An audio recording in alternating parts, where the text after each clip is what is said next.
Kita pasti sering banget kan dengar berita koruptor ketangkep, triliunan uang negara raib, atau drama pengadilan yang nggak ada habisnya. Tapi, pernah kepikiran nggak kalau itu semua cuma gejalanya aja?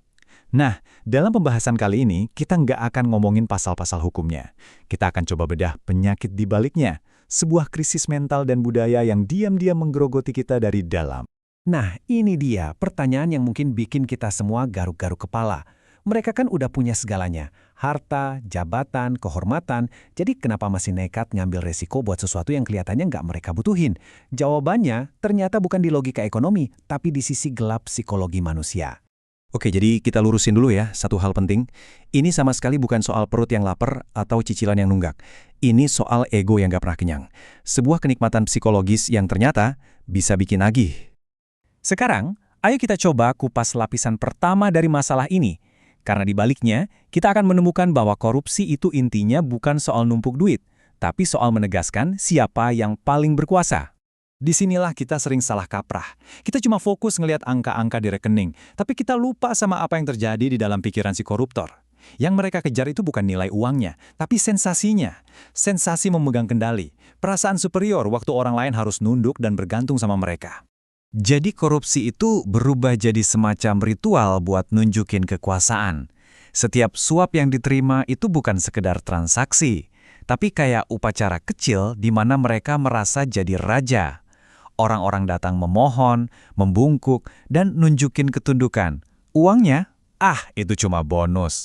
Kutipan ini benar-benar nusuk langsung ke jantung masalahnya. Setiap amplop coklat, setiap proyek yang dimenangkan lewat cara licik, itu sebenarnya sebuah pesan tanpa suara yang bunyinya, aturan nggak berlaku buat gue di atas kalian. Uang itu cuma jadi alat buat nyampein pesan sombong itu. Dan disinilah letak bahayanya. Perasaan superior itu jadi semacam candu mental. Mirip kayak pecandu narkoba, mereka bakal terus-terusan nyari dosis kekuasaan berikutnya. Bahkan kalau nilai suapnya cuma recehan dibanding total kekayaan mereka. Ini udah bukan lagi soal butuh, tapi murni soal kecanduan akan dominasi. Tapi, gini, seorang pecandu itu nggak mungkin tumbuh di ruang hampa. Sekarang, ayo kita lihat ekosistem yang bikin penyakit ini jadi subur banget. Karena masalahnya bukan cuma ada di kepala 1-2 orang, tapi udah meresap ke dalam DNA budaya masyarakat kita. Ini dia lingkaran setannya, dan ini mulainya jauh sebelum si pejabat duduk di kursinya. Ketika suara rakyat bisa ditukar dengan sembako, loyalitas pejabat itu bukan lagi ke kita para pemilih, tapi ke para pemodal yang biayain kemenangannya. Akibatnya, kebijakan publik jadi alat buat bayar utang, bukan buat melayani. Korupsi bukan lagi jadi pilihan, tapi jadi sesuatu yang hampir nggak terhindarkan dalam sistem.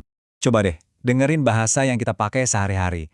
Uang pelicin, fee proyek, mahar jabatan. Istilah-istilah ini tuh bukan sekedar kata-kata loh. Ini adalah bukti kalau korupsi udah dianggap sangat normal, sampai-sampai kita punya kosakata khususnya sendiri. Ini adalah bahasa dari sebuah sistem yang berjalan di bawah permukaan yang diterima sebagai cara mainnya. Nah, ini mungkin bagian yang paling gak enak buat kita terima. Kita suka banget kan menempatkan diri sebagai korban pasif. Tapi, coba kita jujur. Waktu kita nerima serangan fajar atau nganggap uang pelicin itu wajar biar urusan lebih cepat, sadar nggak sadar, kita itu lagi ikut nyiramin pohon korupsi yang sama yang setiap hari kita kutuk. Dari psikologi individu, lalu budaya sistemik, sekarang kita sampai ke lapisan yang paling dalam, ke akar dari segala akar masalahnya, pertarungan nilai di dalam diri kita sebagai sebuah bangsa. Slide ini kayak potret kepribadian ganda bangsa kita.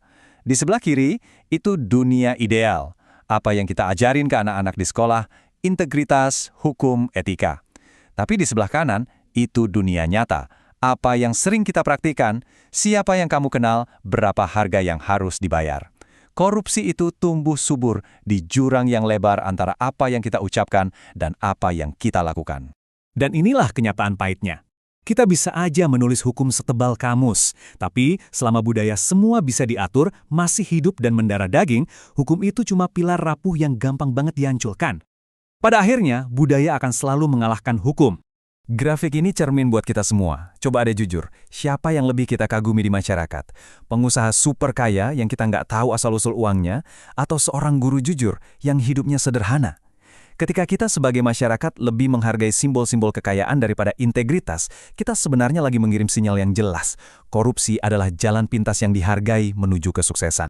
Nah, itulah kenapa operasi tangkap tangan yang seheboh apapun, meskipun penting ya, pada dasarnya cuma kayak motongin ranting. Selama akarnya, yaitu sistem nilai kita, tetap sakit dan busuk, ranting-ranting korup yang baru bakal selalu tumbuh lagi, bahkan mungkin lebih kuat. Jadi pertanyaannya bukan gimana cara memenjarakan lebih banyak orang, tapi gimana cara menyembuhkan akarnya.